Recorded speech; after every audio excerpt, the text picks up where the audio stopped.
Hello everyone, আপনি কি Facebook account ব্যবহার করেন? আপনার ফেসবুক অ্যাকাউন্টে কি ভিডিও আইকন শো না করে? তাহলে আজকের ভিডিওটা আপনাদের জন্য।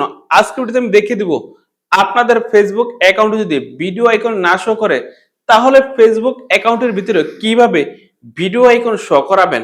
হয়তো বর্তমানে ভিডিও আইকন শো করে, হয়তো কোনো না কোনো দিন আপনার ফেসবুক অ্যাকাউন্টে ভিডিও আইকন শো নাও করতে পারে। সেই ক্ষেত্রে আপনি এই কাজটা শিখে রাখবেন।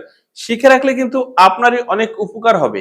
তো এখন আপনি ফেসবুকের এই গুরুত্বপূর্ণ কাজটা কিভাবে করবেন এটা যদি করতে চান, অবশ্যই এই ভিডিওটা প্রথম থেকে শেষ পর্যন্ত দেখবেন। Let's start. কিভাবে আমরা এই কাজটা করি, অবশ্যই আপনি আমাদের স্ক্রিনটা ফলো করুন। এখন যদি ফেসবুকে আপনি এই কাজটা করতে চান, প্রথমে কি করবেন, আপনার ফেসবুকে ঢুকে এই তিন ডটে ঢুকবেন। তারপর এখানে দেখেন সেটিং, এই সেটিংসে ঢুকবেন।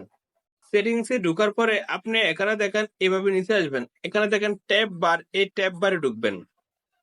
ট্যাব বারে ঢোকার পরে এখানে দেখেন কাস্টমাইজ দা বার, এই কাস্টমাইজ দা বারে ঢুকবেন।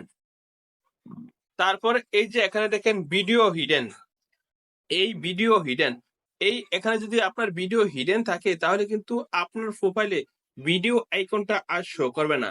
আপনার যদি ভিডিও আইকনটা শো না করে আপনি কি করবেন, এই হিডেনে আপনি চাপ দিবেন। এই হিডেনে চাপ দেওয়ার পরে এখানে দেখেন অটো, এই অটোতে চাপ দিয়ে দিবেন। যখনই অটোতে চাপ দিয়ে দিবেন তখন কিন্তু এই হিডেনে কোনো আর ভিডিও থাকবে না। সেই ক্ষেত্রে কিন্তু আপনার ফেসবুকে অপশনটা ক্লিয়ার করে আপনি যদি আপনার ফেসবুকে ঢোকেন তাহলে কিন্তু আপনার ভিডিও ট্যাবটা কিন্তু শো করবে। দেন দেখুন তো আমরা কিভাবে ফেসবুকে এই কাজটা করলাম। আপনি যদি ফেসবুকে এই কাজটা করে দেন তারপর থেকে আপনার ফেসবুক অ্যাকাউন্টে ভিডিও আইকন শো করবেই করবে। তো বন্ধুরা, আজকে ভিডিও এই পর্যন্ত, দেখা হবে নেক্সট ভিডিওতে।